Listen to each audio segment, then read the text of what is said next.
Spinach pie is one of the most decadent, delicious treats, but it can be a lot of work if you make it in the traditional way where you have to butter every layer of phyllo.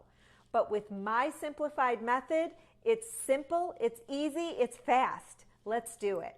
The very most classic aspect of spinach pie is feta cheese. Then some cottage cheese and cream cheese, 3 ounces. Eggs that have been lightly beaten. Flavor maker here, chopped scallion. And then I love citto for this because I love dill so much.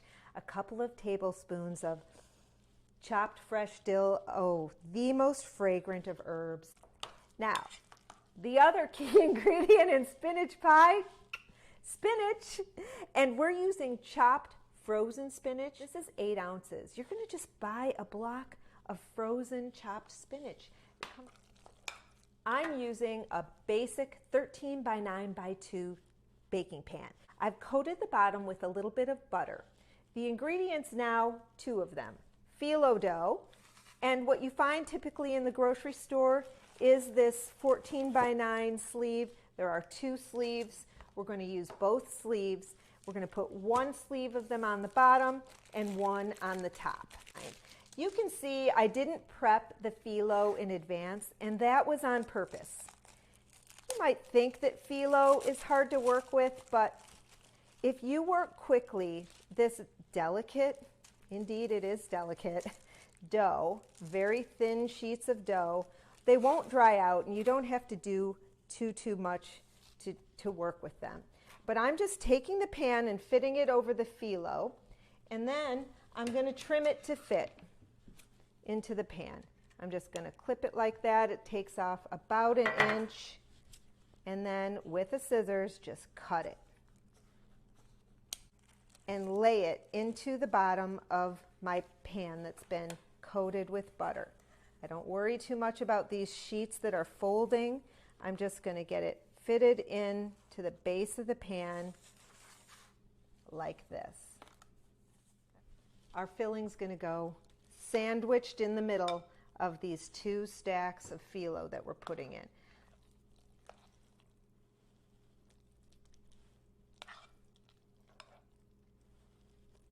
A nice even layer.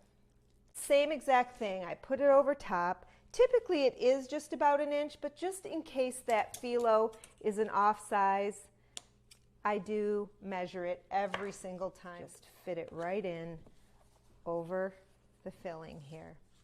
So funny. In Citto's recipe for this, she notes right on it to bake before cutting.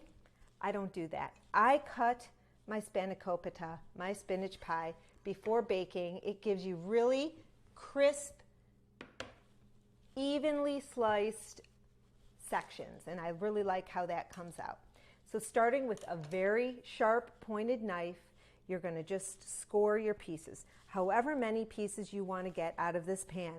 Sometimes I like really large pieces, and I'll do 1 cut this way and just 2 cuts this direction.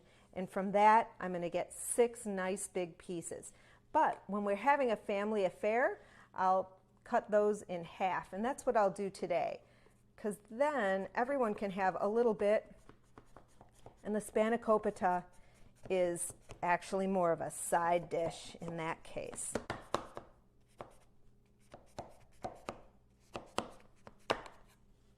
Okay. Now, I have a cup of melted clarified butter. And simple, ta-da, we're just gonna pour the butter over top. Watch this.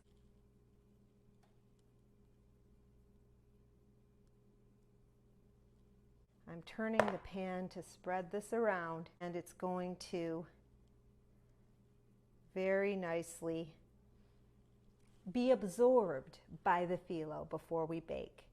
Now I'm going to bake this at 350 for about 50 minutes.